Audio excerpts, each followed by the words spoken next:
Good evening. Welcome to another midweek study podcast or live stream. My name is Timothy Barrett, and I'm the host of this live stream. Uh,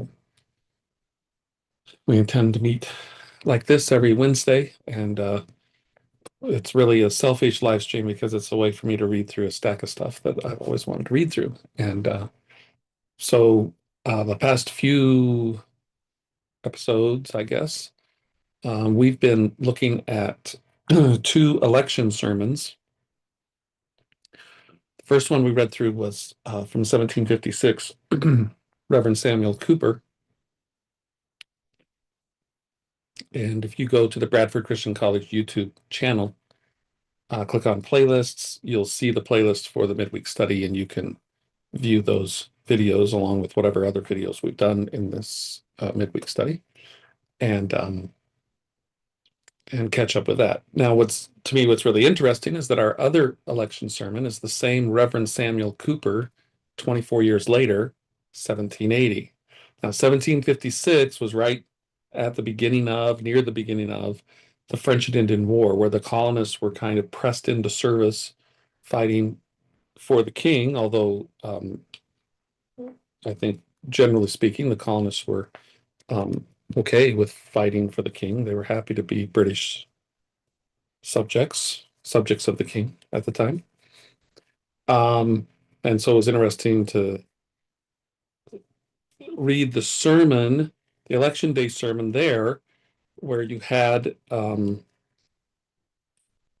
least the governor as a king appointed official of the colony, and then some of the other offices actually elected by the colony from among themselves. Now, in this sermon here, 1780, this is when the Massachusetts now state constitution has been um, established, and they're starting the new Massachusetts state government under that state constitution with John Hancock, yes, that John Hancock, as governor. And I would say that for most of the sermon, Samuel Cooper has not hesitated to speak broader than just Massachusetts. He's talked about the United States now, um, even though the particular occasion is the Massachusetts state constitution. But he's happy to talk about how it came to be that not just the state of or Commonwealth of Massachusetts, but the other colonies are now free and independent states, but they are joined together as the states united. Okay, so we're at this point right here.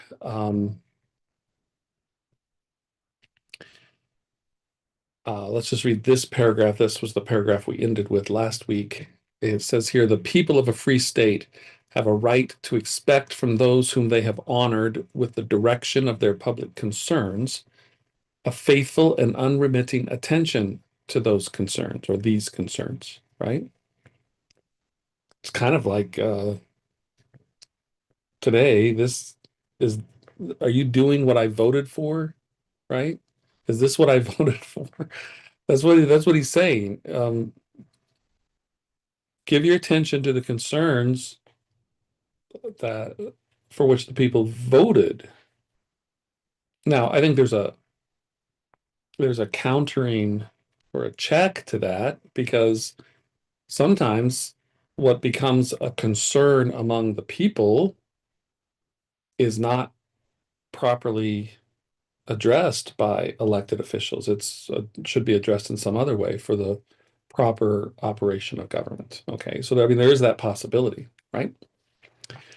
He who accepts a public trust pledges himself his sacred honor, and by his official oath appeals to his God that with all good fidelity and to the utmost of his capacity he will discharge this trust. Apparently, last time we thought that was important. I got an arrow there. It's highlighted. It's important, right? Well, yeah, people take an oath of office, right? What is that oath? Is it just some vain ceremony that has to be checked off and okay, now it's official, or is there something genuine and true? I mean, is there Well, in this day and age, um, people understood that when they took an oath, they were bringing God into the covenant that was being made, right? And whatever parties are covenanting together in this oath, taking an oath of office, right? The elected representative is taking an oath to conduct himself in a way that is to the benefit of those he represents, but is also, he conducts himself in a way that's to the honor of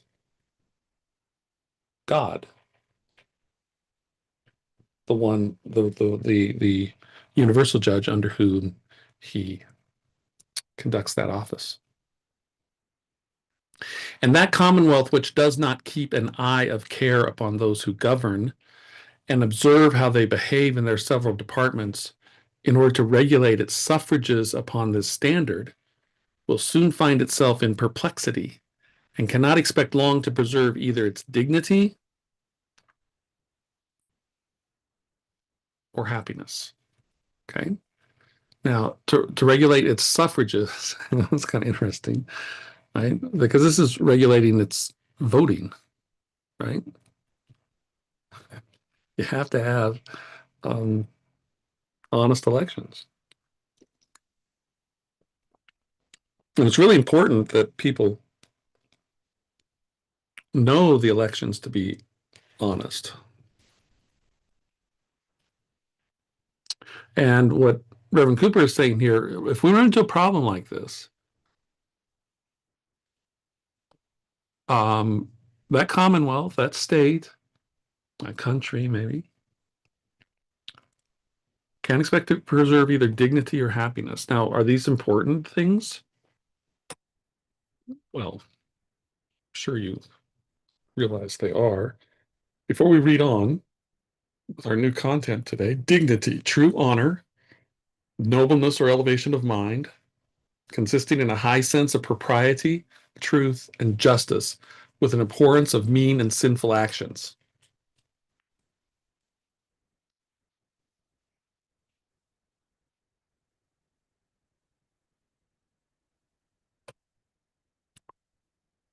All right. Well, we've talked about happiness before. You need to know, watch the previous videos, and any one of them, I'm sure I'll bring up the term happiness and say something about it. It's an oft used term connected to political matters in the founding of this country. And it's interesting that that word shows up so much because we're so casual with that term, right? Happiness, people hear the word happiness and they think a warm puppy or whatever, right? That's not what they meant by that term. And it's unfortunate that we've lost the legal significance of the term happy. All right. Dignity of conduct is ever connected with the happiness of a state. Oh, dignity connected with happiness, particularly at its rise and the first appearance it makes in the world. Then all eyes are turned upon it. They view it with attention, and the first impressions it makes are commonly lasting. This circumstance must render the conduct of our present rulers peculiarly important. Okay. Conduct, important. And fall with particular weight upon their minds. We hope from their wisdom and abilities, their untainted integrity and unshaken firmness, this new formed commonwealth will rise with honor and applause and attract that respect which the number and quality of its inhabitants, the extent of its territory and commerce, and the natural advantages with which it is blessed cannot fail under a good government to command. Okay, so think about the characteristics that Cooper is saying needs to be present in the um, rulers of the Commonwealth here. There needs to be wisdom. Okay. Now, generally speaking, wisdom, we think of something as attained through life experience, right? Um, We think of elders as having become wise over time, and that's not a guarantee, right? I mean, older people can be not wise, right? But there is a lot to be said for life experience. But wisdom itself is defined as the right use or exercise of knowledge, the choice of laudable ends, and of the best means to accomplish them, right? So wisdom involves having a concern about not only what is trying to be accomplished, but how we're trying to accomplish it.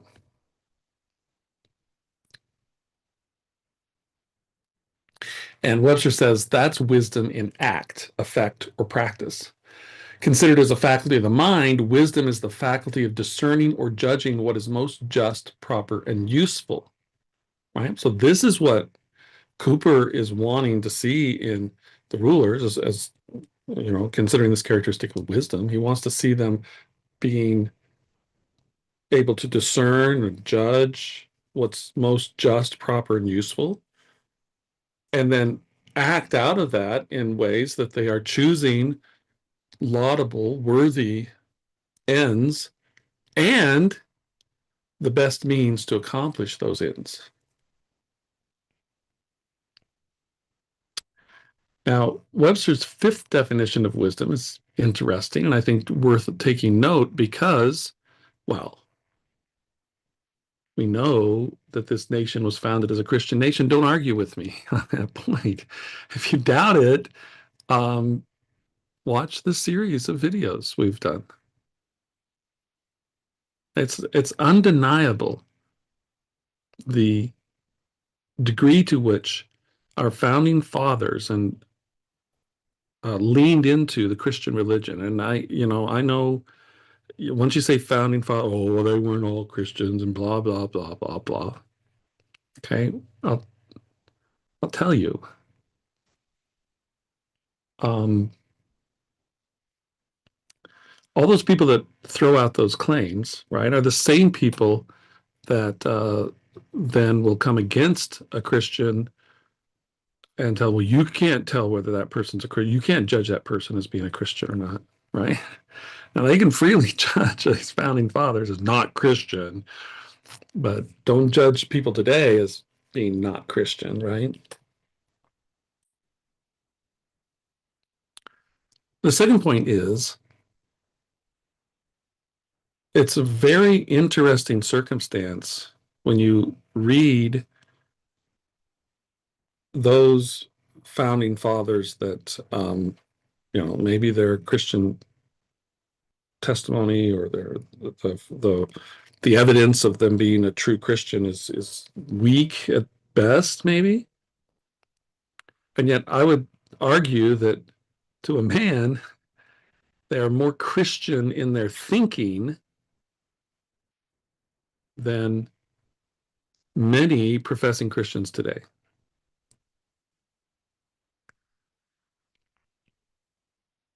To a man, I'm confident that in the founding father generation, they had a more Christian understanding of thou shalt not murder than many professing Christians today. I don't think I have no hesitation in asserting that. No hesitation whatsoever. And that's to the shame of professing Christians today.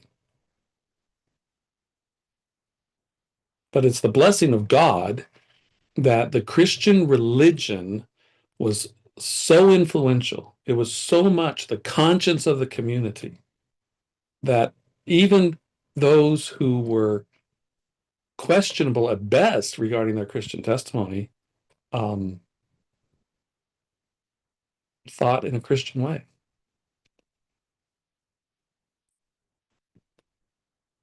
We have the very reverse of that scenario in our day. Okay, so yeah, the definition here, wisdom in Scripture theology.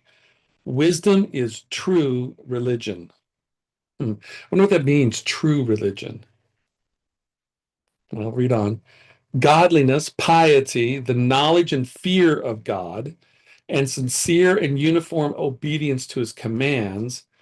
This is the wisdom which is from above. And he lists Psalm 90 and Job 28.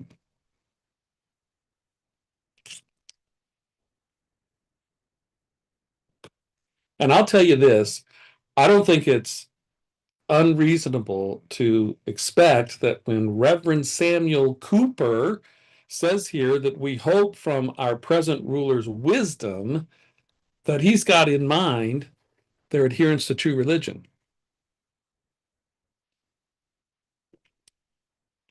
That it's his expectation. In fact, it's his calling to them, these present rulers.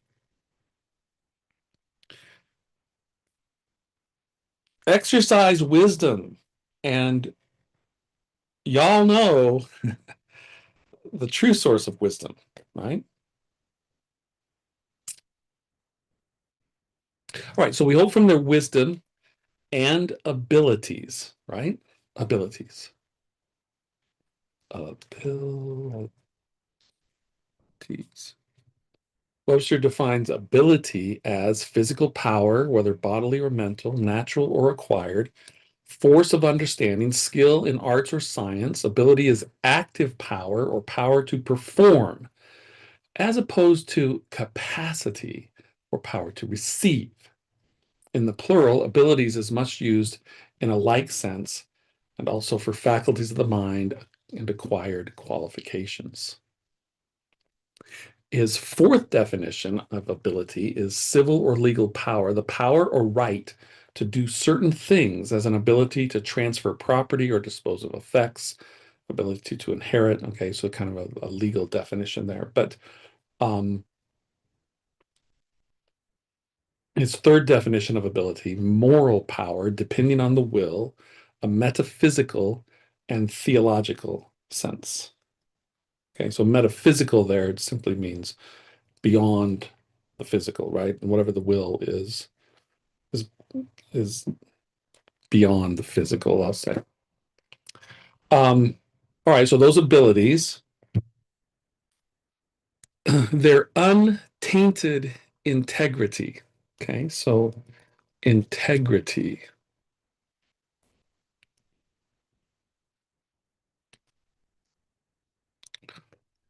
Wholeness, entireness, unbroken state.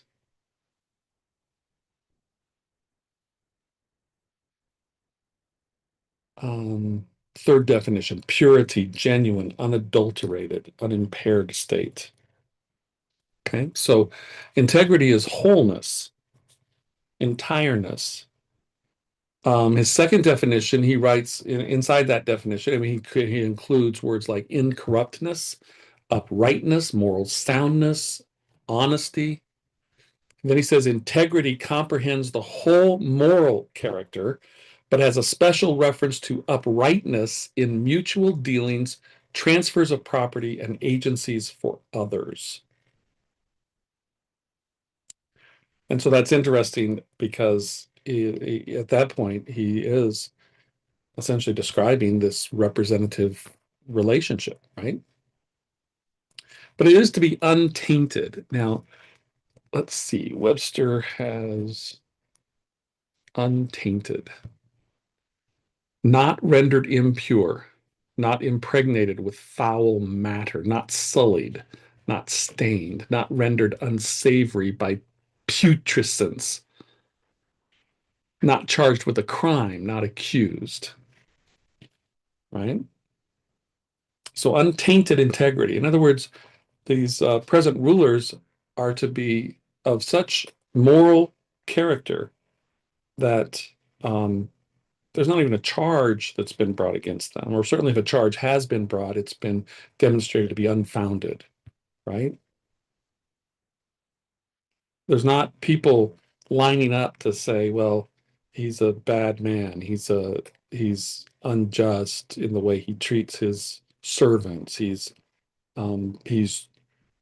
cruel to furry animals, or whatever might be offered as tainting his integrity. Okay, so We could say that Reverend Cooper is expecting the highest level of integrity, no taint to it whatsoever. Maybe it would be helpful to look up the word taint. Webster's 1828, taint, to imbue or impregnate, as with some extraneous matter which alters the sensible qualities of the substance, to impregnate with something odious, noxious, or poisonous, to infect, to poison, to corrupt, to stain, to sully, to tarnish, to corrupt. Okay. All right. And then finally, this unshaken firmness. Okay, so let's go to Webster's 1828 and firmness.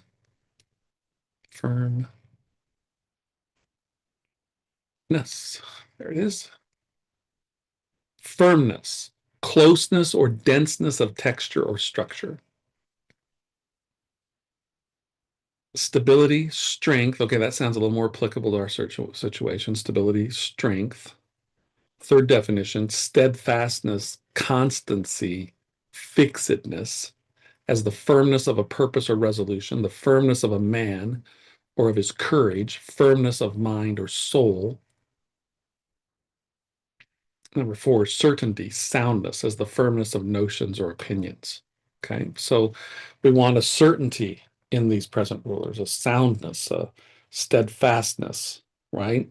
We don't want the kind of rulers that are, well, like we often have evidence of today, where we have the same elected official opposing a measure that some years before that elected official vigorously defended and promoted, right? Effectively the same measure, but now on the opposite side because the wrong side is presenting that measure, right? Years before, it was his side, whatever side the representative's on, it's his side presenting the measure, and so he's in favor of it. Now it's the other side presenting the same measure, and he's opposed to it. That's not firmness, okay? And we want unshaken firmness. Well, I think we probably know what that means, but we're into the process now. So let's see if Webster's 1828, unshaken, not shaken, that makes sense, not agitated, not moved in resolution, not subject to concussion, right? Yeah, we don't, his expectation is that these rulers will be firm in their stance, their position, rooted in their wisdom and their abilities, and certainly coming out of their untainted integrity. So it makes a pretty interesting list. Maybe it makes the kind of list that becomes a way to evaluate candidates, right? If you have an opportunity to speak to them, you might ask them about how do you uh, how have you gained wisdom in your life? The wisdom that you're going to use uh, to carry out your responsibilities in the office that you're looking to be elected to. Um, Tell me your abilities to conduct this office, right? If it's a um, particular type of office, right? You might expect them to have some financial abilities, some legal abilities, right? I mean,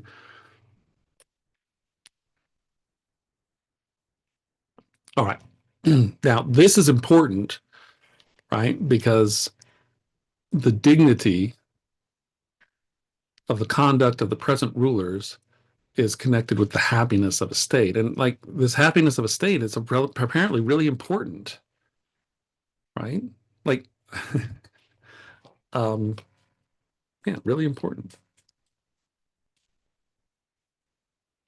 And so let's see what Cooper says about this. From our present happy establishment, we may reasonably hope for a new energy in government, an energy that shall be felt in all parts of the state. We hope that the sinews of civil authority through its whole frame will be well braced, and the public interest in all its extended branches be well attended to, that no officer will be permitted to neglect the duties or transgress the bounds of his department. I mean, wouldn't that be cool? No officer permitted to neglect the duties, transgress the bounds of his department. That peculations, frauds, and even the smaller oppressions in any office will be watchfully prevented. Imagine that. Fraud, watchfully prevented. Why?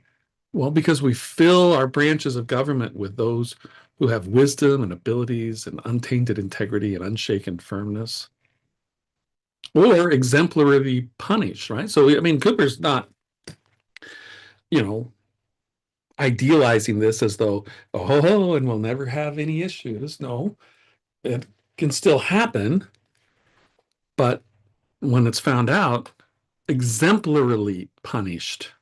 Make an example of it. And that no corruption will be allowed to rest in any part of the political body. No, not in the extremist, which may spread by degrees and finally reach the very vitals of the community. So he's saying not even on the fringes of political party or what have you. Corruption, we're not going to allow corruption there. We're going to root it out because left, it spreads. Okay. The goal is to get the cancer out completely, not just to try to contain it. It will run past you, it will overwhelm you and reach the very vitals. Righteousness, as one of the greatest politicians and wisest princes that ever lived, righteousness exalts a nation. This maxim does not barely rest upon his own, but also on a divine authority. And the truth of it has been verified by the experience of all ages.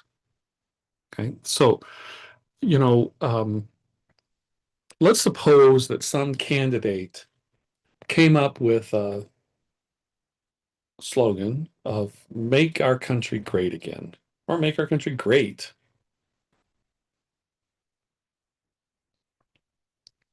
Make our country exalted. What is it that the country needs? It needs righteousness. That's the thing. Righteousness. Righteousness. Righteousness. What could that possibly mean? Righteousness. Okay, I'm typing and nothing's happening. How's that work? Righteousness. There we go. Righteousness in Webster's 1828. Purity of heart and rectitude of life. Conformity of heart and life to the divine law. Righteousness, as used in scripture and theology, in which it is chiefly used, is nearly equivalent to holiness, comprehending holy principles and affections of heart, and conformity of life to the divine law. It includes all we call justice, honesty, and virtue, with holy affections. In short, it is true religion. That's what Webster says. Righteousness is true religion.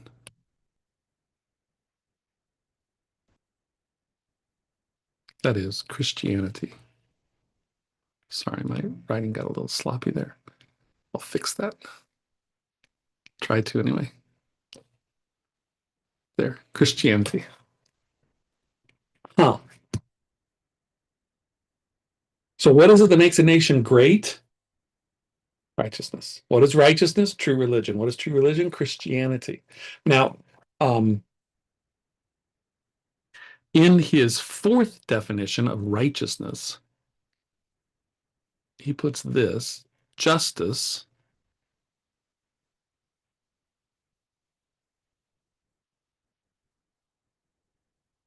equity between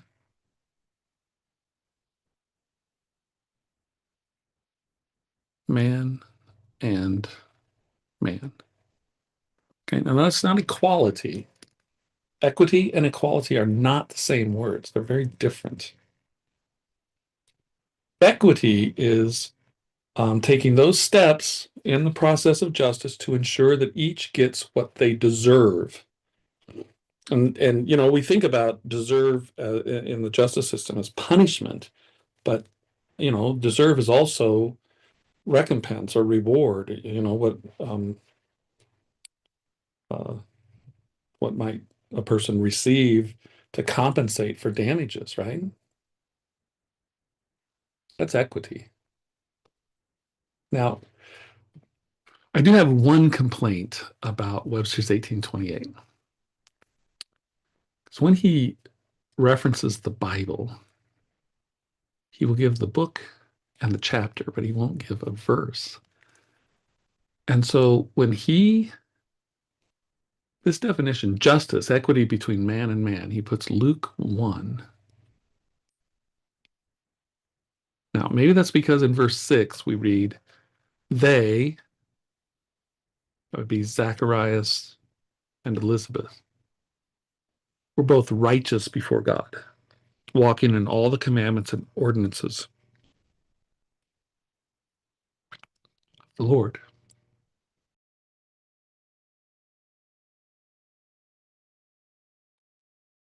I'm sorry. I was trying to hold back the sneeze and I didn't want you to have to experience it. So they were both righteous before God, walking in all the commandments and ordinances of the Lord, blameless. Now, why does he put that with justice, equity between man and man? I mean, that sounds like his first definition, right? This is what righteousness is.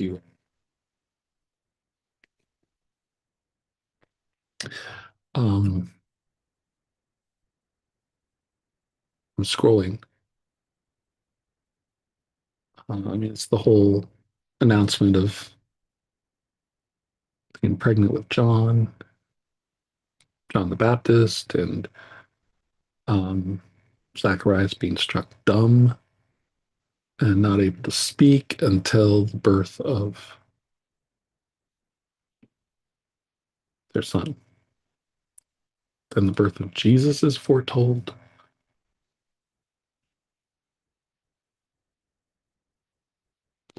Mary visits Elizabeth. Then you have Mary's song.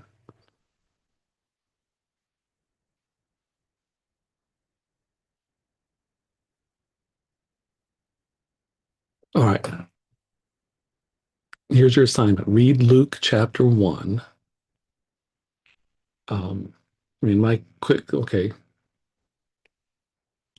Um, and Zechariah's prophecy and holiness and righteousness before him all the days of our life. There's the word righteousness again. So here's your assignment. Read Luke chapter 1 and tell me how it is or where it is in Luke chapter 1 that we have the support for the definition of righteousness as justice, equity between man and man. But the point is, if you want to know what makes a nation great, the Bible tells us it's righteousness, it's true religion, it's Christianity. And what does righteousness mean? Well, it means that there's purity of heart and rectitude of life. It means um, uh, the heart embracing the holy principles given in Scripture and the life being conformed to that divine law. And, a nation, um, it's not really that the United States, this, corporate nation did a thing. It's a nation is made up of people. And as there is righteousness among the people, a nation is exalted. Okay, continuing on. Our civil rulers will remember that as piety and virtue support the honor and happiness of every community, they are peculiarly requisite in a free government. Virtue is the spirit of a republic.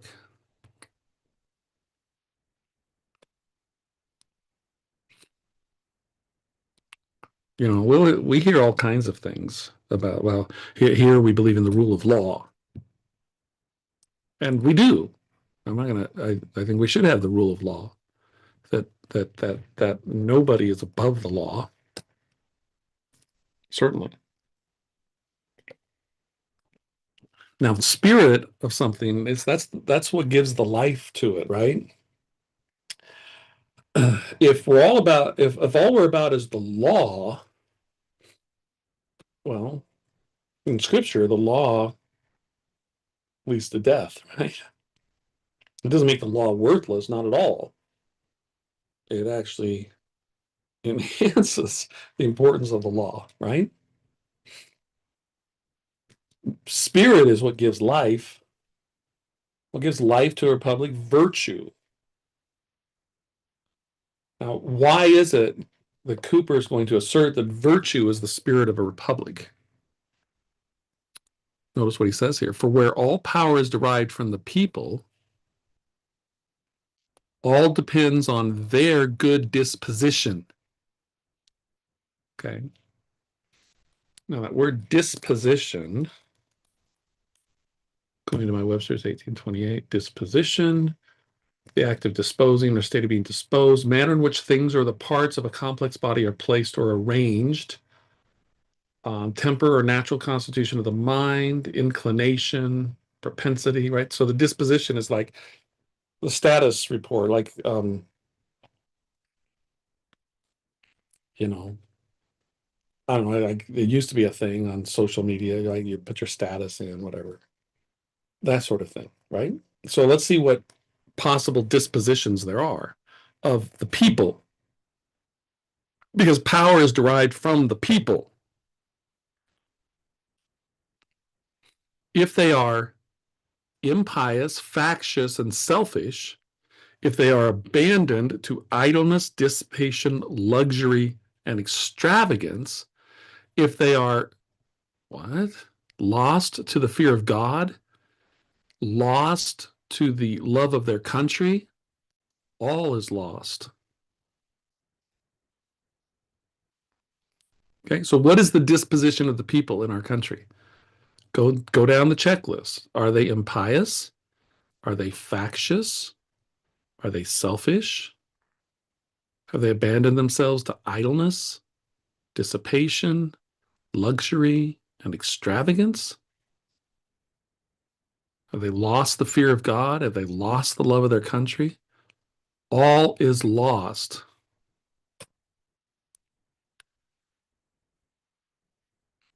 If this is the disposition,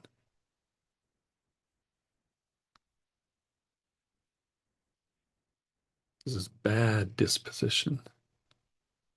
If this is the disposition of the people, the Commonwealth here, or the country, is in trouble. Notice what he says next. Having got beyond the restraints of a divine authority, they will not brook the control of laws enacted by rulers of their own creating. We may therefore rely that the present government will do all it fairly can by authority and example to answer the end of its institution, that the members of this commonwealth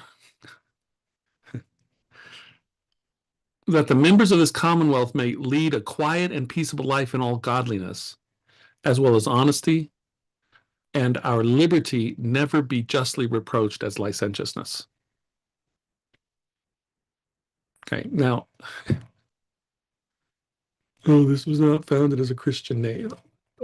Who other than Christians, who other than trying to establish a Christian commonwealth, a Christian state, helping to form a Christian nation, would say this?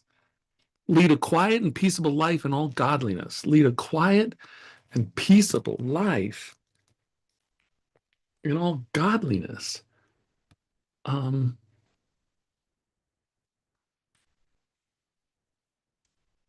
Maybe you already know this, but if you were to look up first, that's supposed to be a 1 right there. 1 Timothy 2:2, you would read, for kings and, well, let me get the context here, starting verse 1. I exhort, therefore, that first of all, supplications, prayers, intercessions, and giving of thanks be made for all men.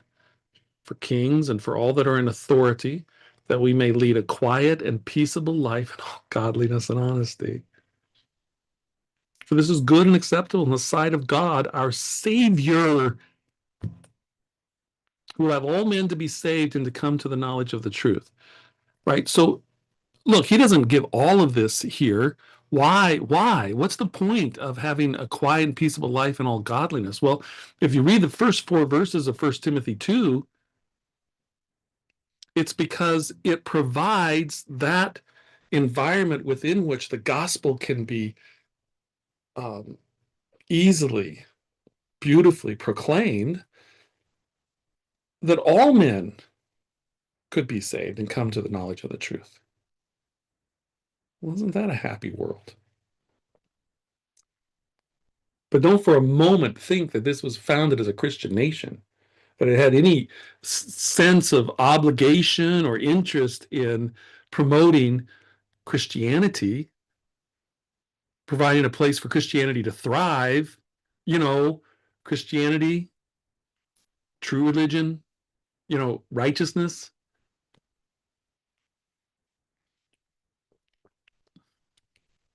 I mean, Cooper is saying everything about the spirit of a republic depends upon a commonwealth, a state, a country where people can lead a quiet and peaceful life in all godliness, all caps, you'll notice.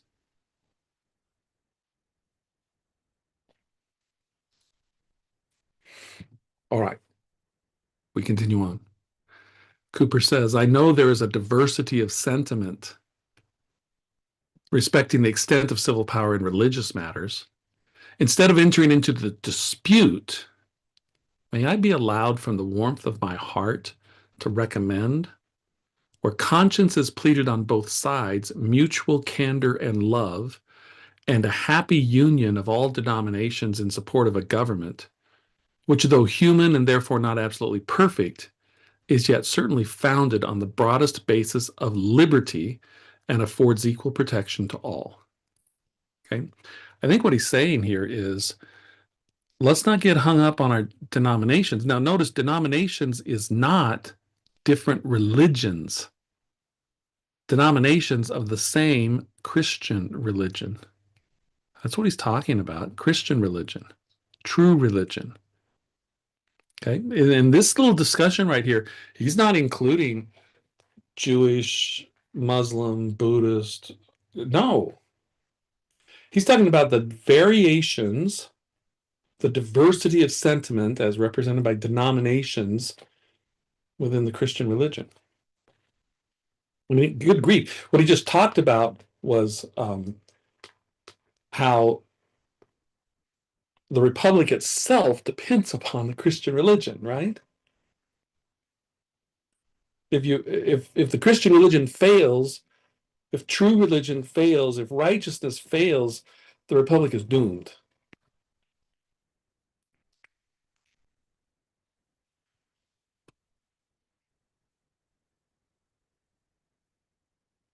And so he's saying here, now look, when the issue between the diverse sentiments within Christianity are related to conscience, let's calm down.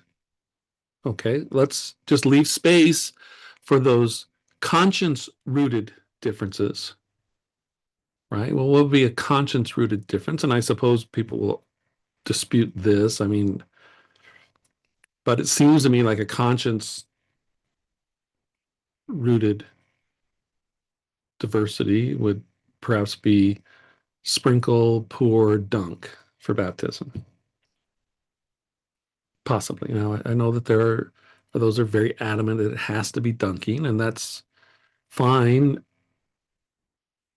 but it's not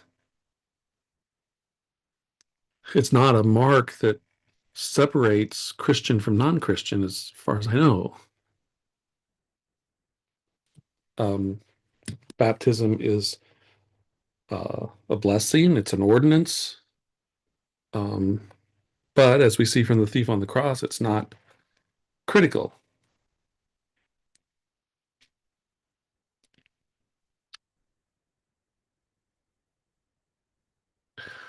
He continues, warm parties upon civil or religious matters or from personal considerations are greatly injurious to a free state, and particularly so to one newly formed, right? So he's saying, let's not, look, we're just getting started. Let's not start digging into these very specific and particular differences that are not primacy matters. We have indeed less of this than might be expected. We shall be happy to have none at all, happy indeed when every man shall love and serve his country and have that share of public influence and respect without distinction of parties, which his virtues and services may justly demand. This is the true spirit of a commonwealth, centering all hearts and all hands in the common interest. Okay, so sorry. I mean, today, this isn't the spirit of our states, commonwealths, or country.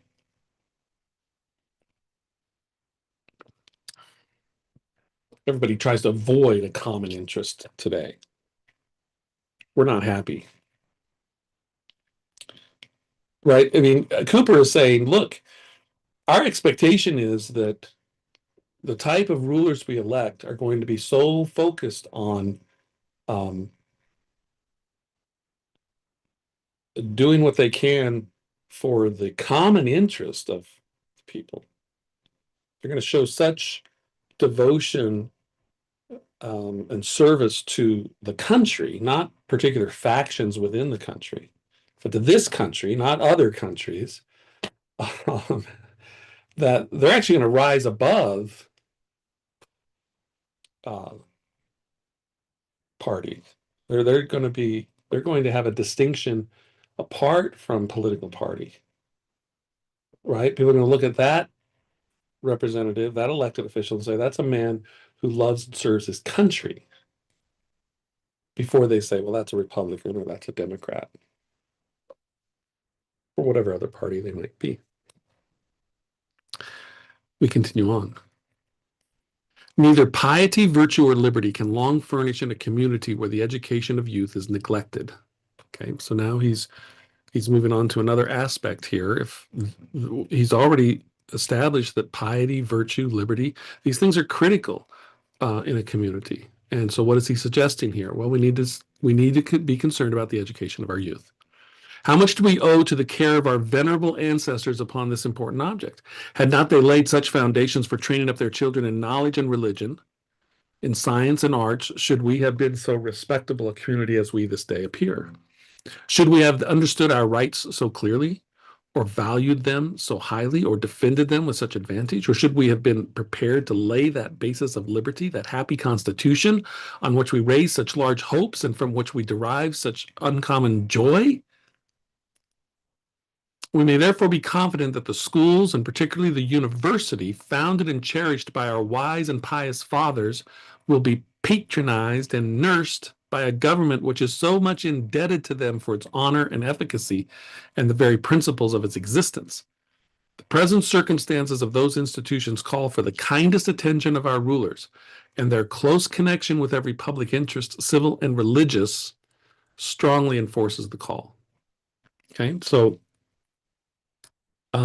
Massachusetts was kind of a leader in terms of, I'll say, public schools, not the government schools that we've ended up with today, although maybe government schools grow out of what Massachusetts is aggressive about starting. But public schools are schools that are established regarding the public interest, both civil and religious, right? Why would it have to be religious? Well, because you're talking about the education of youth being connected to the piety, virtue, and liberty, right? Piety, true religion, Christianity; virtue, true religion, Christianity; dare I say, liberty, true religion, Christianity. Stand fast, therefore, in the liberty wherewith Christ has set you free. I think that's the verse.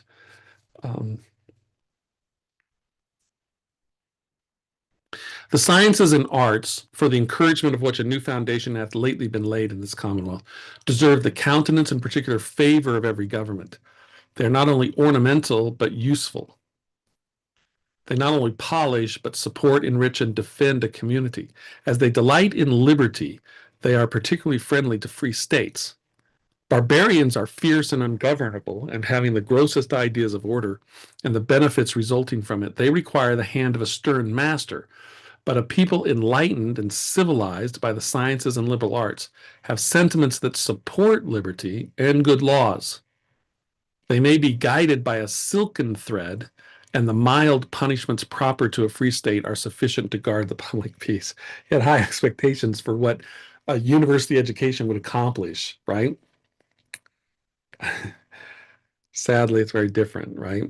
You've probably seen those memes of the young person that looks happy and normal and well adjusted before college, and then 2 years of college or whatever they say, and you've got some wildly pierced, pink haired lunatic. I don't think Reverend Cooper envisioned that sort of consequence of university education. And established honor and fidelity in all public engagements and promises form a branch of righteousness that is wealth. That is wealth, is power and security to a state. It prevents innumerable perplexity. It creates confidence in the government from subjects and from strangers. Established honor and fidelity in all public engagements and promises. Okay. See, what CBS seemed to be saying that what the government says it's going to do is what it actually does. Or what a government says it won't do, it actually doesn't do. It extends credit, easily obtains supplies in the most pressing public emergencies, and when nothing else can obtain them, while the want of it, whatever benefits some short-sighted politicians may have promised from delusive expedients and deceitful arts, renders a state weak and contemptible, strips it of its defense, grieves and provokes its friends, and delivers it up to the will of its enemies. You know, this Reverend Cooper does a great job of painting the word picture of here's the consequences, the want of it. That means without the honor and fidelity, right? This is what we're talking about: honor and fidelity in all public engagements and promises. Sorry, I didn't mean to cross it out. I meant to underline it a little better. The want of it. Okay, you get these short-sighted politicians. They might think that there's some benefits from delusive expedients and deceitful arts, but what does it do? It renders a state weak and contemptible. It strips it of its defense. It grieves and provokes its friends. It delivers it up to the will of its enemies. Upon what does the power of the British nation chiefly rest at this moment?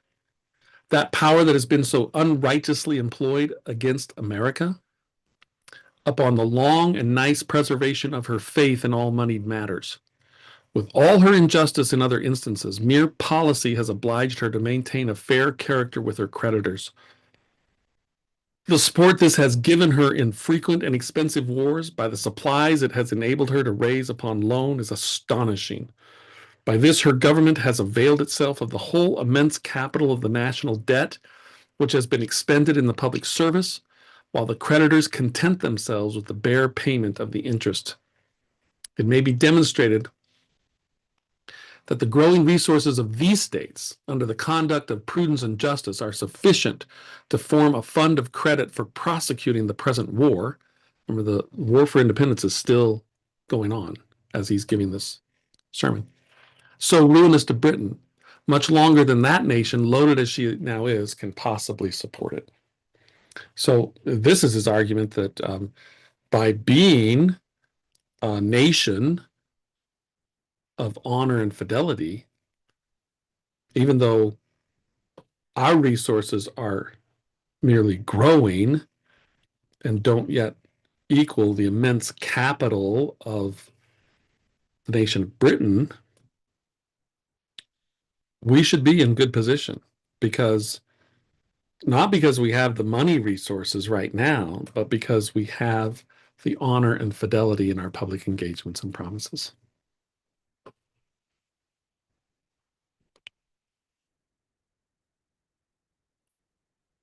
All right. Continuing on, but need I urge in a Christian audience and before Christian rulers,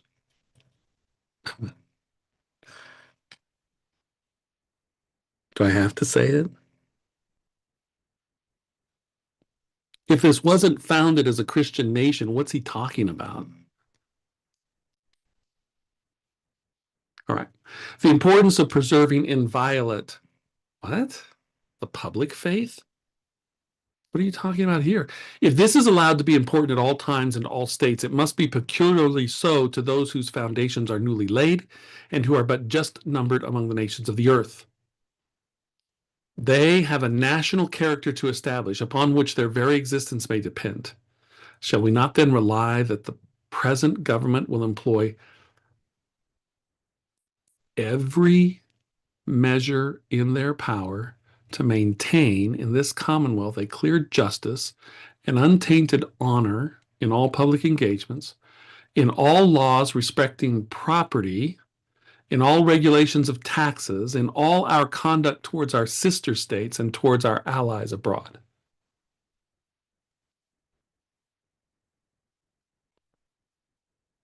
So, this public faith that he's talking about, which comes back here to this honor and fidelity in all public engagements and promises. This public faith that he's talking about, what he's saying is that, our expectation that our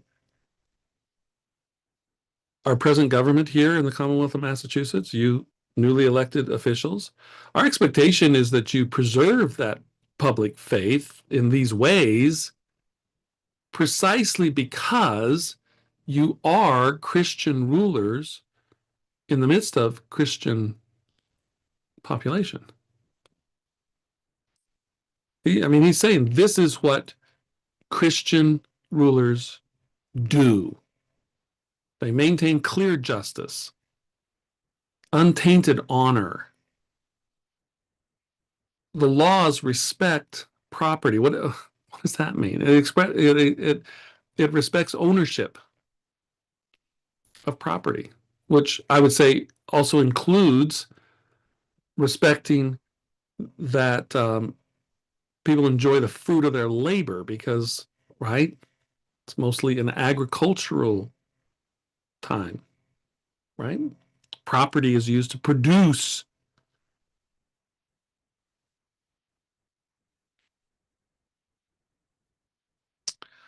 The Treaty of Alliance and Friendship between His Most Christian Majesty and these states is engraved on every bosom friendly to the rights and independence of America. If fidelity dwells in such bosoms, it will be conspicuous on every occasion of performing our own part of these sacred stipulations.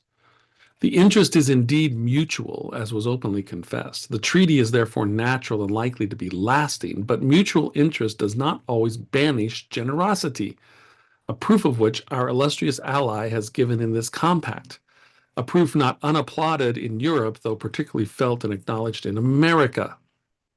I will not affront either the understanding or the feelings of this respectable audience by attempting formally to demonstrate that we have received great advantages and support from this friendship. It is impossible we should forget the first pledge of it in the squadron sent to our aid under the orders of that vigilant, active, and intrepid commander, the Count d'Estaing, I'm sure I'm not pronouncing that correctly, who greatly disconcerted the designs of the enemy and did everything for us that wisdom and valor in his situation could perform.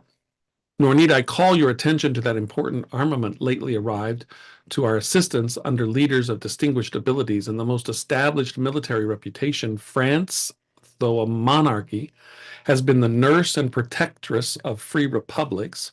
Switzerland, among others, can attest to this. Her free states can attest that during an alliance with France of more than 300 years, their liberties have been constantly befriended by that nation, and every part of the treaty for their support punctually performed.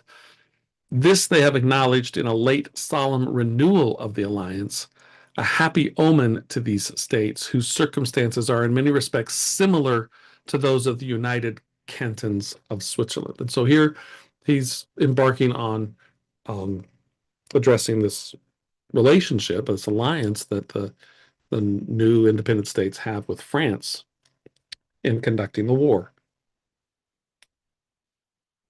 And he's finding comfort in knowing that France has been, even though not a republic herself, a monarchy, France has been faithful by demonstration in how it has interacted with Switzerland.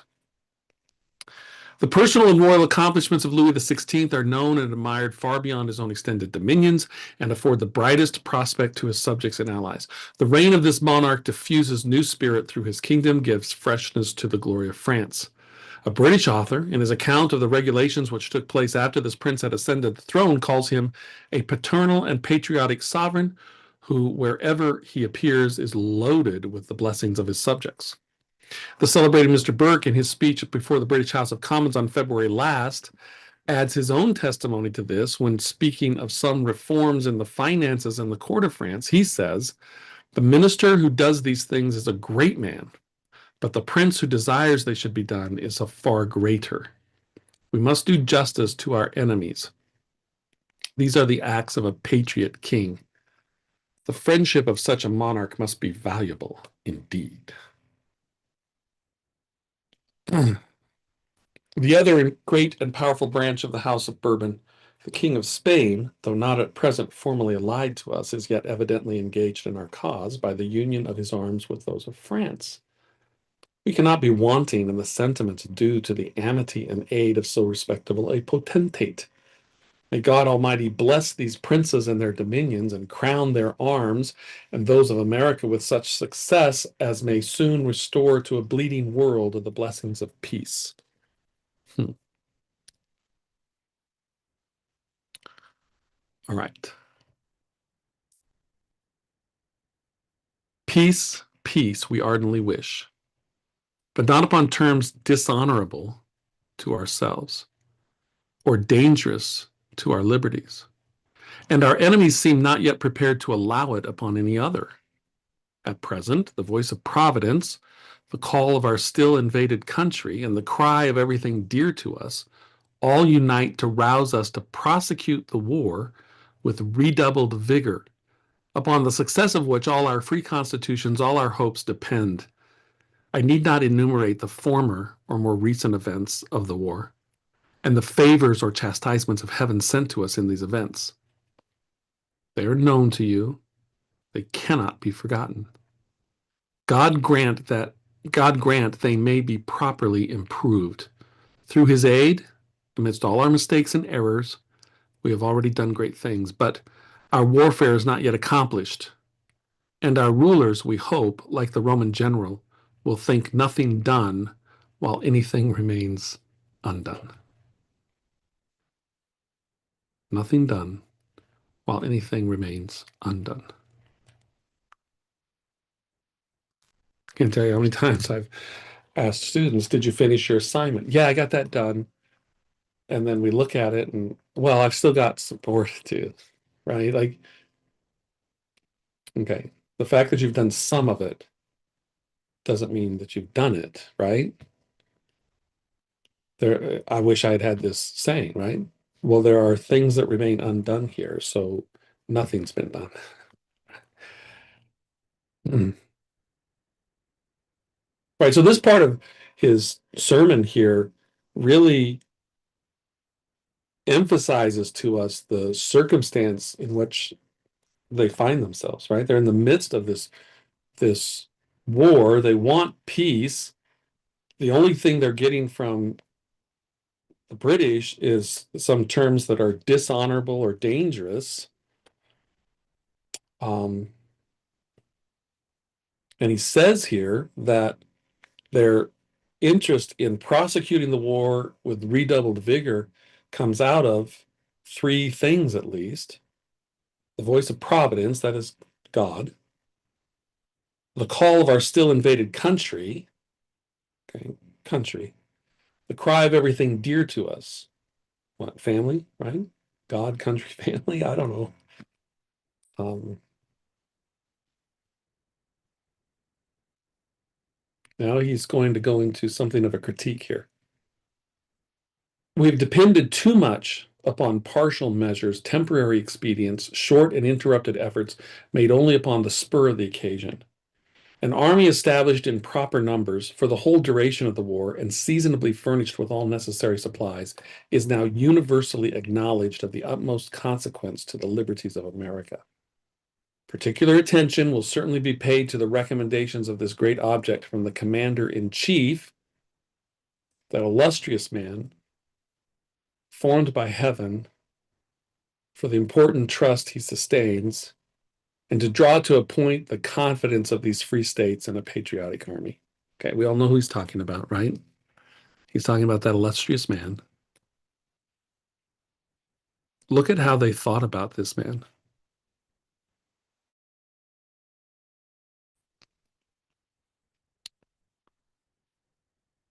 Right? They're talking about George Washington, right?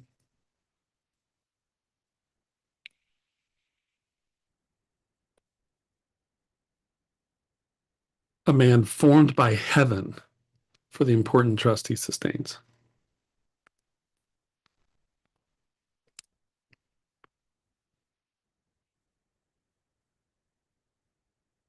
And that the reason the free states have confidence is because of that man.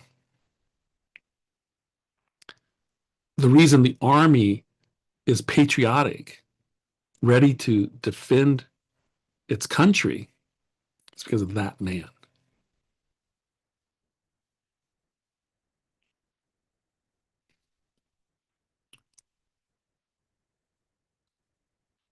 Part of the gladness of this day rises from the general expectation that our new government will give new vigor to the measures necessary to this momentous purpose, that these measures will be instantly pursued, and without that delay we have too much experienced in times past, and which at this season must prove greatly distressing, if not fatal, to our country.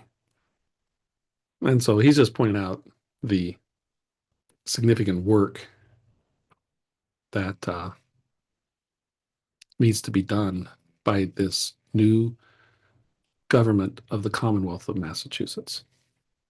All right. We're going to stop there. This is a pretty exciting moment in the sermon, right? Because he's talking about the real issues that they're facing in that moment that he's speaking. And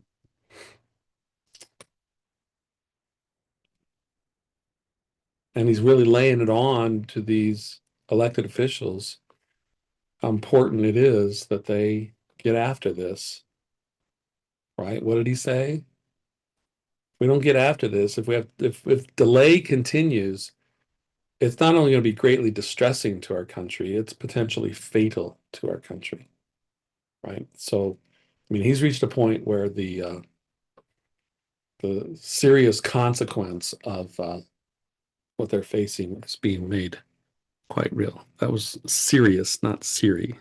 Siri. All right. Well, we're going to stop there. This time we're at page 16 on the way to 19. So let me just scroll here. We can see there's 17, there's 18. Oh, see, 19 barely has anything on it. So we are really close to the finish of this sermon, and it's only going to get better from here. More fascinating, more intriguing, more illustrative of the Christian character of the life and institutions of this republic. All right, so that's what I've got for you tonight in midweek study. I hope that was as interesting for you as it was for me. And please like and share the video. I think there could be a lot of people who would end up being quite surprised at, oh, they had election sermons? What? Christianity was this big of a role in what was happening? Absolutely. Absolutely. And we can see that uh, clearly in this sermon. Sorry, I'm trying to get myself set up for the outro. Anyway, thanks for viewing the video. Thanks for sharing it. Leave comments. Do your assignment. Read Luke chapter 1 and where does righteousness as equity between man and man show up in that? And let me know. All right. Have a wonderful evening. Um, join us next week for our live streams, Monday, Tuesday, and Wednesday. And God bless you all. Thanks for being a part. We'll see you next time.